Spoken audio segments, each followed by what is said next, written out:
Friends എല്ലാവർക്കും നമസ്കാരം. നമ്മുടെ ഇഷ്ടപരമ്പരയുടെ ഇന്നത്തെ പുതുപുത്തൻ വിശേഷങ്ങളിലേക്ക് ഏവർക്കും സ്വാഗതം. ഇന്ന് എല്ലാവർക്കും നല്ലൊരു ദിവസമാവട്ടെ എന്ന് ആശംസിച്ചുകൊണ്ട് തന്നെ നമുക്ക് വിശേഷങ്ങളിലേക്ക് കടക്കാട്ടോ. അങ്ങനെ ഗോമതി ആഹാരമൊക്കെ ഉണ്ടാക്കി കൊടുക്കുകയാണ് ഉദയഭാനുവിന്. അതൊക്കെ കഴിച്ചതിന് ശേഷം കൈ കഴുകാനുള്ള സ്ഥലമൊക്കെ ചോദിക്കുക. അപ്പം കൈയൊക്കെ കഴുകിയിട്ട് വന്ന് രേമ്പൊക്കെ വിട്ട് അങ്ങനെ നിൽക്കുകയാണ്. അപ്പം പെട്ടെന്ന് ദേവിയുടെ കയ്യിലേക്ക് ഒരു ടവൽ കൊണ്ട് കൊടുത്തിട്ട് പറയും, മോളെ ഇത് അച്ഛന് കൊണ്ട് കൊടുക്കുക എന്ന് പറയണം. അതേസമയം നമ്മുടെ ഗോമതി പ്ലേറ്റുകളൊക്കെ കഴിച്ചതെടുത്ത് മാറ്റുക. ഇനിയെങ്കിലും പുറത്തു പോകാൻ പറ്റുമായിരിക്കും എന്നുള്ള പ്രതീക്ഷയിൽ നിൽക്കുകയാണ് മീനുവും മിത്രയും. അപ്പോൾ കൈയൊക്കെ കഴുകി വന്നതിന് ശേഷം നമ്മുടെ ഉദയഭാനുവിനോട് മീനു പറയും, അങ്കിളിന് ഞാൻ ഒരു ഓൺലൈൻ ടാക്സി ബുക്ക് ചെയ്ത് തരട്ടെ എന്ന് ചോദിക്കുക. അതെന്തിനാ മോളെ എന്നപ്പോൾ ഉദയഭാനു ചോദിക്കുക. അപ്പം മിത്ര പറയും, അല്ലെങ്കിൽ ഓൺലൈൻ ടാക്സി ആണെങ്കിൽ പെട്ടെന്ന് വരും, അങ്കിളിന് വീട്ടിൽ പോകേണ്ടതല്ലേ, ഒരുപാട് തിരക്കുള്ള മനുഷ്യനല്ലേ എന്ന് പറയൂട്ടോ. അപ്പോൾ ഉദയഭാനു പറയും, എന്തോന്ന് തിരക്ക്, ഇപ്പോൾ ഈ യുദ്ധം കാരണം ഫ്ലൈറ്റ് ഒന്നും ഇല്ല, അതുകൊണ്ട് എനിക്ക് എങ്ങോട്ട് പോകാൻ പോലും പറ്റുന്നില്ലെന്നേ. എൻ്റെ ബിസിനസ്സൊക്കെ ആകെ തകിടം മറിഞ്ഞ് കിടക്കുവാണെങ്കിലും എനിക്കൊന്നും ചെയ്യാൻ കഴിയുന്നില്ല. ഇപ്പം ഞാൻ വീട്ടിൽ വെറുതെ ഇരിക്കുക, അതുകൊണ്ട് എനിക്ക് ഒരു തിരക്കുമില്ല, പതിയെ പോയാൽ മതി എന്ന് ഉദയഭാനു പറയാം. അത് കേൾക്കുന്ന നമ്മുടെ മീനുവിനും മിത്രയ്ക്കും ആകെ സങ്കടം വരിക. അവരെത്രമാത്രം ആഗ്രഹിച്ച ട്രിപ്പാണ് അത് ഇന്നത്തോടു കൂടി അവസാനിക്കുമെന്ന് അവർക്ക് മനസ്സിലാവുകയാണ് കേട്ടോ. അപ്പോൾ പെട്ടെന്ന് സുകന്യ ചാടിക്കയറി പറയും, അല്ലെങ്കിലും ആഹാരം കഴിച്ച ഉടനെ യാത്ര ചെയ്യുന്നത് ശരീരത്തിന് അത്ര നല്ലതല്ല എന്ന് പറയാം. അപ്പം നമ്മുടെ ദേവി അത് കേട്ടിട്ട് പറയൂട്ടോ, അങ്ങനെയൊന്നും ഇല്ല ചേച്ചി, അതൊക്കെ പഴമക്കാർ പറയുന്നതല്ലേ, അങ്ങനെയൊന്നുമില്ല, അച്ഛനല്ലെങ്കിലും ആഹാരമൊക്കെ കഴിച്ച് എത്ര തവണ യാത്ര ചെയ്തിരിക്കുന്നു എന്ന് പറയാം. അപ്പം പെട്ടെന്ന് നമ്മുടെ ഉദയഭാനു പറയും, സുകന്യ മോളൊരു കാര്യം പറഞ്ഞിട്ട് ഞാനത് നിരസിച്ചാൽ അത് ശരിയല്ല അല്ല ഗോമതി എന്ന് ചോദിക്കുക. അതെ സുകന്യ പറഞ്ഞതിലും കാര്യമുണ്ട്, ആഹാരം കഴിച്ച പടി യാത്ര ചെയ്യുന്നത് അത്ര നല്ലതല്ലെന്ന് പഴമക്കാരൊക്കെ പറഞ്ഞ് ഞാനും കേട്ടിട്ടുണ്ട് എന്ന് പറയാം. അതെനിക്കും അറിയാന്നേ, നിങ്ങൾ തനിച്ചുവല്ലേ ഉള്ളൂ, അതുകൊണ്ട് ഞാൻ പതിയെ പോകുന്നുള്ളൂ.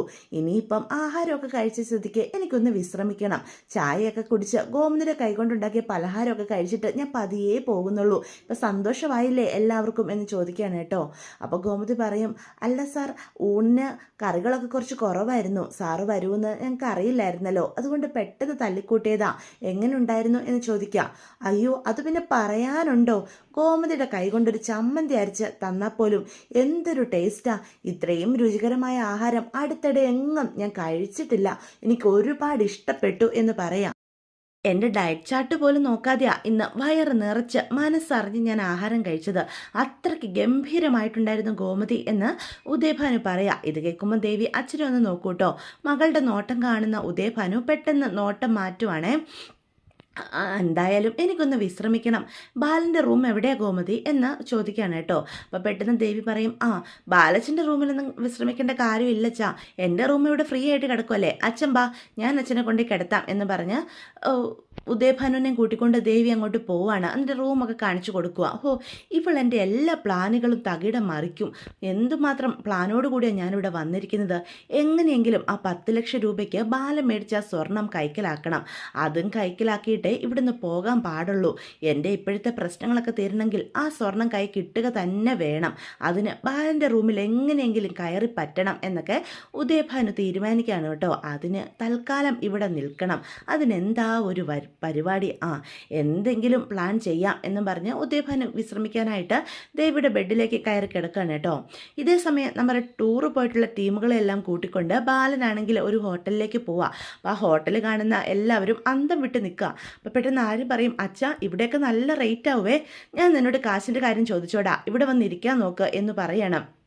അപ്പം പെട്ടെന്ന് വെയിറ്റർ അങ്ങോട്ട് വരിക. എന്താ സാർ വേണ്ടത് എന്ന് പറയുന്ന കേൾക്കുന്ന ആനന്ദ് പറയും, ലൈറ്റായിട്ട് എന്തെങ്കിലും മതി. ലൈറ്റായിട്ടോ, ഒരാനയെ തിന്നാനുള്ള വിശപ്പുണ്ട്, ലൈറ്റായിട്ടൊന്നും പോരാ, വയറ് നിറച്ച് മനസ്സ് നിറച്ച് ആഹാരം കഴിക്കണം, എന്താ നിങ്ങൾക്കൊക്കെ വേണ്ടതെന്ന് വെച്ചാൽ പറഞ്ഞോ എന്ന് പറയാം. അപ്പം പെട്ടെന്ന് നമ്മുടെ ധർമ്മൻ തൊട്ടടുത്തിരിക്കുന്ന ആകാശൻ്റെ ചെവി പറയും, അളിയൻ എന്തോ പറ്റിയിട്ടുണ്ട്, അളിയൻ്റെ തലയ്ക്കാരെങ്കിലും അടിച്ചോ, അല്ലെങ്കിൽ ഇങ്ങനൊന്നും പറയത്തില്ല, ഏതെങ്കിലും ഹോട്ടലിൽ കയറിയാൽ ഏറ്റവും വില കുറച്ച് ആഹാരം കിട്ടുമെന്ന് നോക്കുന്ന ആളാ, പറയുന്ന കേട്ടില്ലേ, കാശൊന്നും നോക്കണ്ടെന്ന്, വയറ് നിറച്ച് വാങ്ങി കഴിച്ചോളാൻ.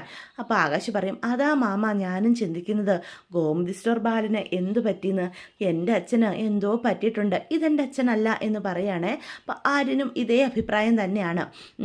എന്താ നിങ്ങൾ ഈ കിടന്ന് ആലോചിക്കുന്നേ, വേഗം എന്താണെന്ന് വെച്ചാൽ പറയാൻ നോക്ക് എന്ന് ബാലൻ നിർബന്ധിക്കും.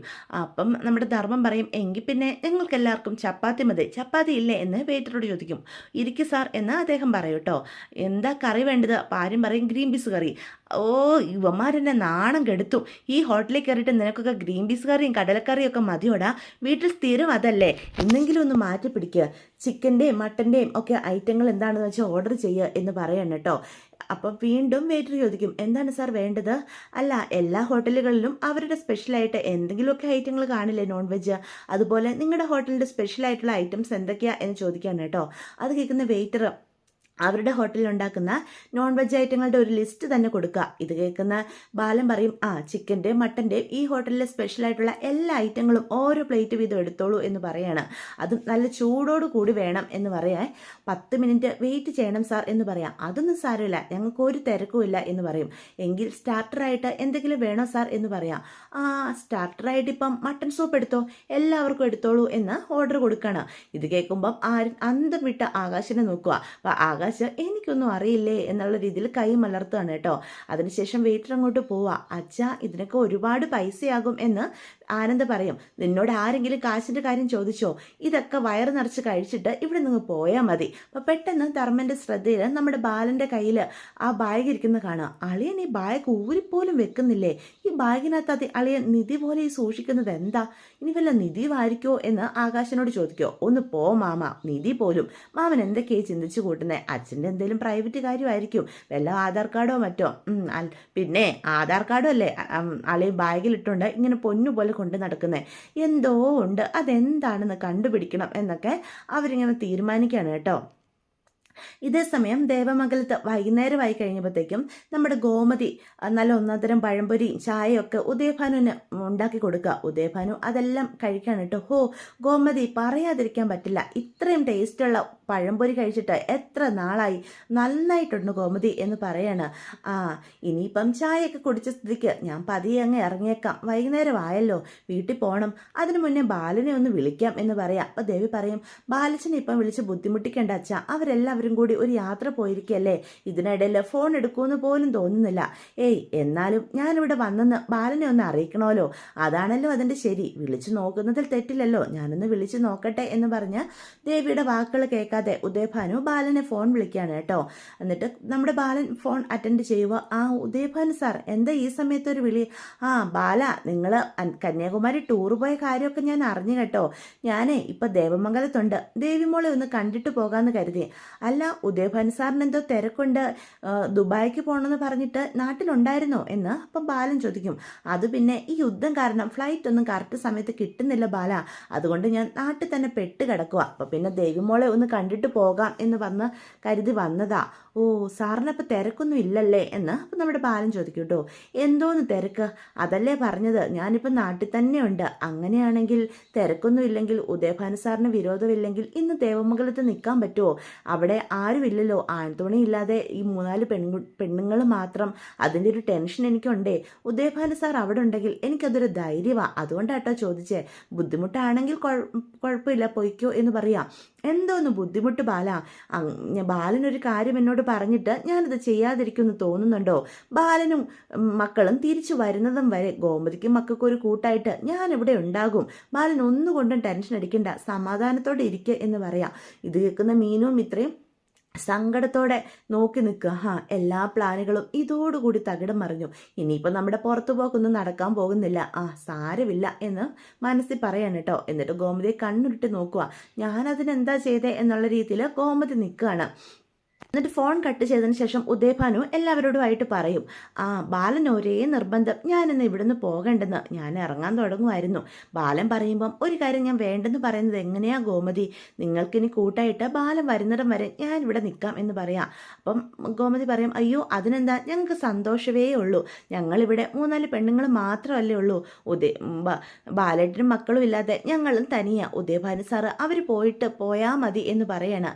എങ്കിൽ പിന്നെ എനിക്ക് റൂം കാണിച്ച് തന്നേക്ക്, അച്ഛൻ എൻ്റെ റൂമിൽ തൽക്കാലം വിശ്രമിക്കുക എന്നും പറഞ്ഞ് ദേവി അപ്പം റൂമിലേക്ക് കൂട്ടിക്കൊണ്ട് പോവുകയാണ് കേട്ടോ.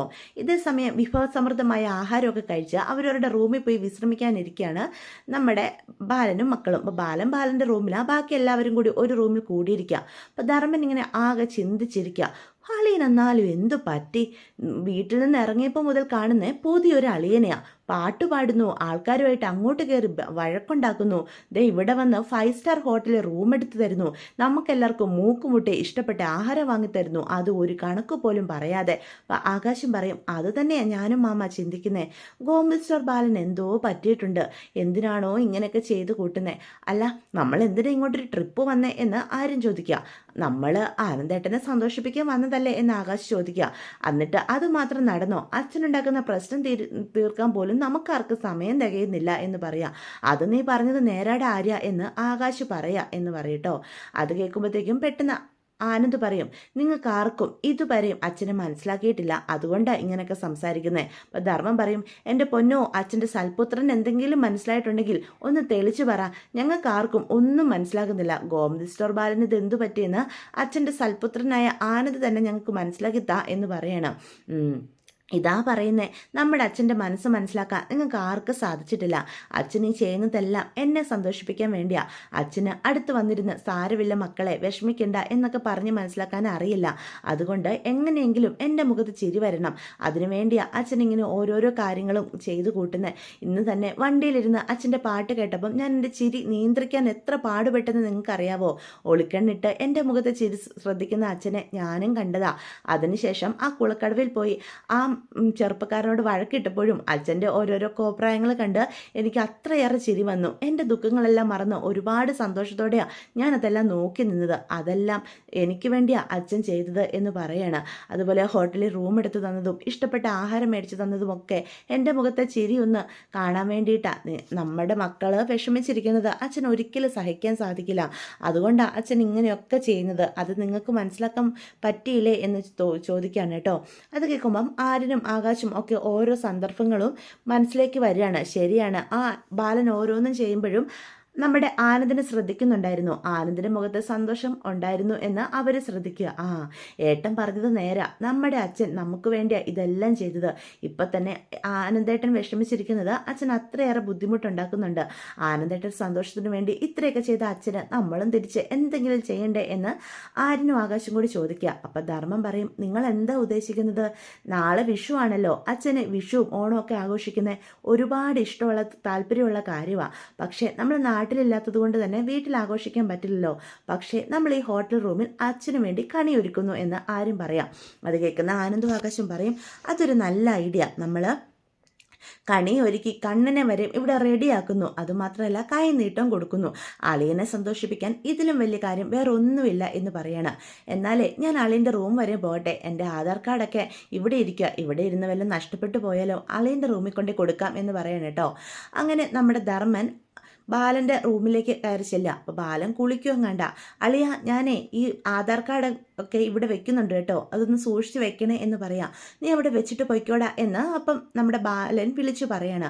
അപ്പോഴാണ് ബാലൻ്റെ ബാഗ് നമ്മുടെ ധർമ്മൻ്റെ ശ്രദ്ധയിൽപ്പെടുത്തുന്നത്. അളിയൻ നിധി പോലെ കൊണ്ടു നടക്കുന്ന ബാഗാണല്ലോ ഇത്, ഇതിനകത്ത് എന്താ സൂക്ഷിക്കുന്നതെന്ന് ഇന്ന് തന്നെ കണ്ടുപിടിക്കണം. ഇപ്പം അളിയനാണെ കുളിക്കുക, പെട്ടെന്നൊന്നും ഇറങ്ങി വരുന്ന ലക്ഷണമില്ല, ഒന്ന് നോക്കിക്കളയാം എന്നും പറഞ്ഞ് ധർമ്മം പമ്മി പൈ ആ ബാഗ് തുറന്ന് നോക്കുമ്പം അതിലൊരു കുപ്പി ഇരിക്കുക. അയ്യേ, ഈ വെള്ളക്കുപ്പിയാണോ അളിയൻ ഇത്ര നിധി പോലെ കാത്തു സൂക്ഷിച്ചിരുന്നത്?